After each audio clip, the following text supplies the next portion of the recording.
SIR নামে নির্যাতন মানছি না। থেকে বাদ দেবার চক্রান্ত ব্যর্থ করতে সমস্ত মানুষ পূর্ণাঙ্গ ভোটার তালিকা প্রকাশ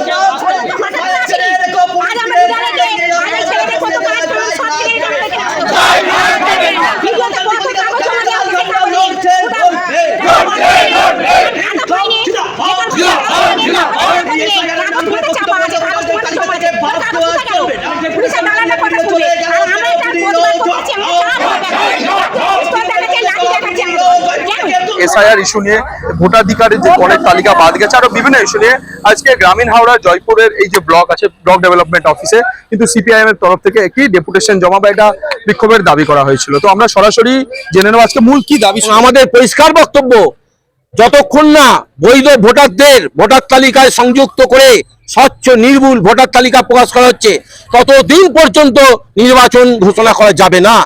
যত দ্রুত সম্ভব এই কাজ করতে হবে এবং তারপরে নির্বাচন ঘোষণা করা হবে। তা আমরা নিশ্চিতভাবে নির্বাচনে অংশগ্রহণ করব, কারণ আমরা গণতন্ত্রের পূজারী। আমরা গণতন্ত্রের প্রতি শ্রদ্ধা, বিশ্বাস, আস্থা, ভরসা আছে। স্বাভাবিকভাবেই গণতন্ত্রকে ধ্বংস করার জন্য যে চেষ্টা, এই চেষ্টা সঠিক নয়। এই চেষ্টা যারাই যেভাবেই করুক না কেন, তারা সঠিক কাজ করছেন না।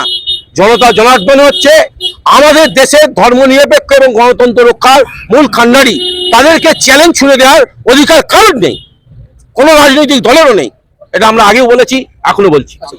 আমার নাম সন্তোষ অধিকারী, আমি 181 আমতা বিধানসভা কেন্দ্রের আহ্বায়ক সিপিআইএম।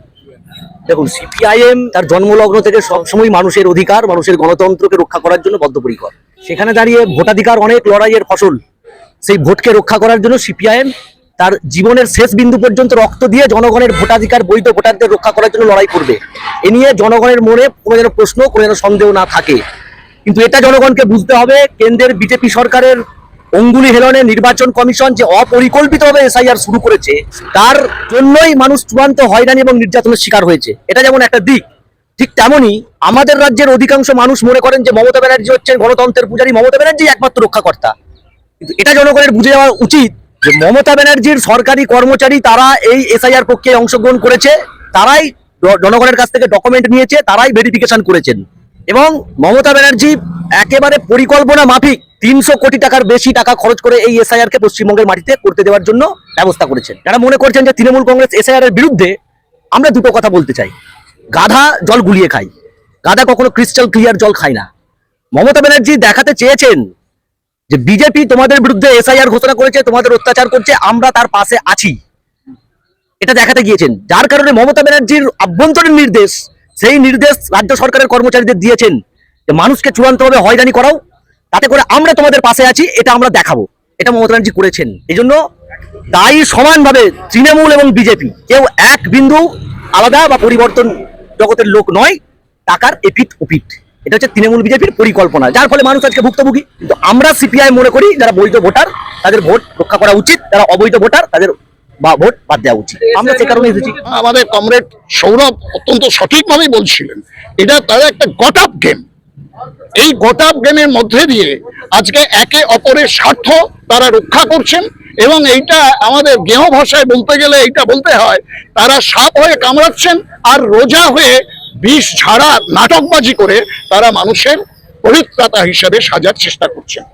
আমাদের খুব পরিষ্কার বক্তব্য, একমাত্র আমরা গোড়া থেকে যে কথাটা বলে আসছি সেটা হচ্ছে বৈধ ভোটারদের নাম অন্তর্ভুক্ত করতে হবে ভোটার লিস্টে, অবৈধ ভোটারদের নাম বাদ দিতে হবে।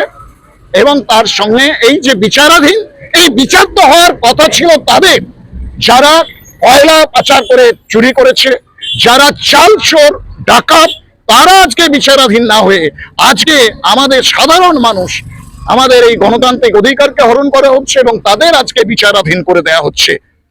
আমরা কোনো অপরাধ না করে একজন সাধারণ খেটে খাওয়া মানুষ, শ্রমজীবী মানুষ, প্রান্তিক অংশের মানুষ, আমার সংখ্যালঘু মানুষ, তারা কোনো রকম কোনো অপরাধ করলেন না, তাদের বিরুদ্ধে কোনো এফআইআর হলো না, কোনো কিছু হলো না, অথচ তারা আজকে বিচারাধীন। বিচারাধীন কারা হয়?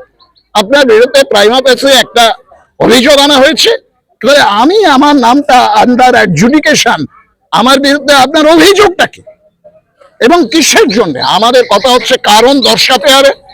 আমরা বিডিও সাহেবের যারা এখানে ছিলেন আমরা বলে এসেছি সোমবারের মধ্যে আপনি অল পার্টি মিটিং ডাকুন, অথবা অল পার্টি মিটিং যদি আপনি করতে না পারেন তাহলে আমাদের সিপিআইএম এর প্রতিনিধিদের আপনি ডাকুন, আমাদের পরিষ্কারভাবে আশ্বস্ত করুন এবং দায়িত্ব নিন যাতে করে এই বিচারাধীন যারা অবস্থায় আছে তারা অবিলম্বে তাদের ভোটদান অধিকার তারা যাতে পায়, ভোটাধিকার রক্ষা করতে পারেন, তার জন্য পূর্ণাঙ্গ ব্যবস্থা করতে হবে। ধন্যবাদ। আপনার নাম?